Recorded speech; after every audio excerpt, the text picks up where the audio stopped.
Yo, what's going on, guys? It's your boy, your friend, your compatriot, your confidant, Mario, and this is another episode of From Grateful to Greatness. Every episode starts off with me being grateful, so I am grateful for my wife, my family, my friends, everybody who follows me on social media, all of you who take the time to watch these videos, and God and the universe for allowing your boy another day on this planet to talk to you. And I am extra pumped today, not just because it's a fresh week to smash dreams and chase goals, or chase dreams and smash goals, whichever way you want to look at it. Not just because I'm all chock full of endorphins because I just got out of the gym, and not just because the pre-workout hasn't worn off yet. I'm grateful. I'm alive. I'm here. My eyes are open. I got a car. I got a job. I got some money. I got some food. Hey, things could always be worse, right? And I'm not just saying that to pump myself up. I'm saying that so it gets through your guys' heads as well. Things are not as bad as they possibly could be.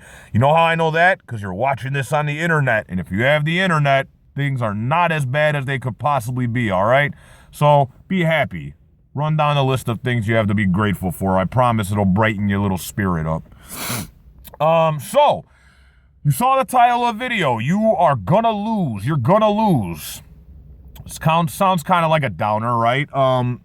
I was thinking about this. I think about it often. I think about all the setbacks, failures, mistakes, regrets. I think about that stuff a lot. And I think without that stuff, I would not be the guy I am today.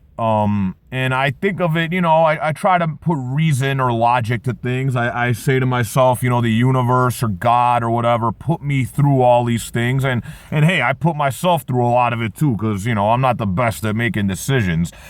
But all that stuff happened to create who I'm becoming today. And this is the best version of myself that I've ever been.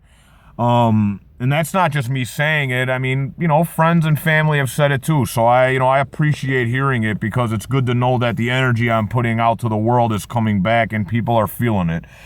But you're gonna lose. You're gonna fall.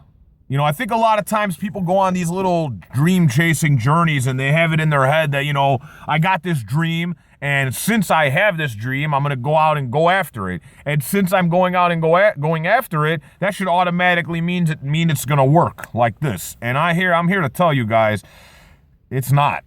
It don't work like this. Unfortunately, life isn't like movies, man. You don't just say, I have a dream, and then go out and then things work out. It just doesn't work like that, man. And, I think a lot of people get discouraged and frustrated because of the losses, because of the failures, the setbacks. And, truthfully, if you look back in history, every person we look up to has had massive setbacks in their careers or in their journeys. I mean, so, it's inevitable. You're going to lose. You are going to lose. And I think once you accept that fact, it's easier to bounce back from the losses. I've lost time. I've lost people. I've lost 3 fathers in my lifetime. My grandfather, my godfather, my real father. All 3 of them were people I looked up to greatly and loved greatly, and I lost all 3 of them. I lose, man. I've lost people I loved. I've lost relationship. I've lost ships. I've lost time. But I a lot of those things were self-inflicted, and a lot of them weren't. And either way, it doesn't matter. You're gonna go through shit, man. You are gonna lose. I mean, I don't know if any of you have ever played Texas Hold'em, but it was something that I started playing about 8 or 9 years ago, and man, did that game teach me about losing. You could start in that game, because I used to be a bad loser, man. If I lost at anything, I would be like a brat. I'd be such a baby about it. And then I got tempered to it because I started playing cards more often, and I started noticing that starting with the best hand doesn't necessarily mean I'm gonna win the pot. And I thought that was such an interesting thing, and I didn't really pick up on it until years and years later, until I started looking for lessons and looking for metaphors in life and not just kind of walking through shit. But yeah, I thought that was really interesting, because I could start with the best possible hand and still have my hand get cracked by some bullshit. And it used to piss me off so much. And then after a while, I just stopped caring. And then I started finding other ways to win. I started realizing that I can't just wait for the best possible hand to show up to try to go after a pot and win. And if you didn't pick up on that metaphor, I'm going to speak it in different terms.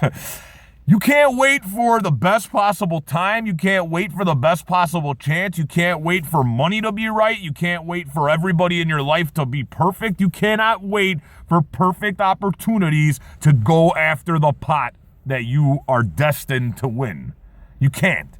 You cannot do that because guess what? You are going to lose. That's how poker works too, my friends. If you only wait for the best possible hands to jump in any particular game, you will lose in the long run. You will not win. You will not come up. You have to figure out ways to win in life, even when you're losing, even when you're down. You're going to lose, man. Plain and simple. You're going to go through so much shit in your life. You're going to go through setback and setback and setback and failure and failure and failure. And you're going to have regrets and losses on top of losses. You're going to go through pain, man. People ask me, how do I still find this energy all the time? I don't find it. I manifest this shit. I create it. I invent ways to get pumped up. I find things to inspire me. I think about the people in my life that matter most, and I keep working hard for them, and that includes all of you. All of you are my inspiration. So every time I lose, I think about every person that's counting on me to keep on going. I think about every person in my life that's counting on me to win. And I'm not saying this to brag. I say that a lot because I want to get the point across.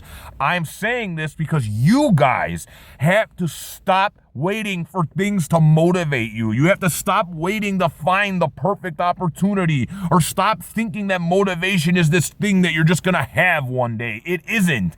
Every single day, you have to create new ways to motivate yourself. You have to create sources of motivation. Your kids, your spouse, all the pain you have in your life, all the shit that's happened to you, every single loss is a springboard to another win. And I'm not saying that all wins are going to be massive. Sometimes a win is literally just getting your ass up and fighting another day. Sometimes a win is just as simple as all this shit happening around you and you still keep trying. You don't make it a reason to quit. You're going to lose. Be prepared for it. Be extra prepared for it because it's a part of the dream chasing journey, guys. And I'm giving you really, really good advice here because it took me a lot of pain to learn this lesson. And I'm excited because this week's our first comic book convention. Stay tuned. And as always, all you need is a start and some heart. Peace.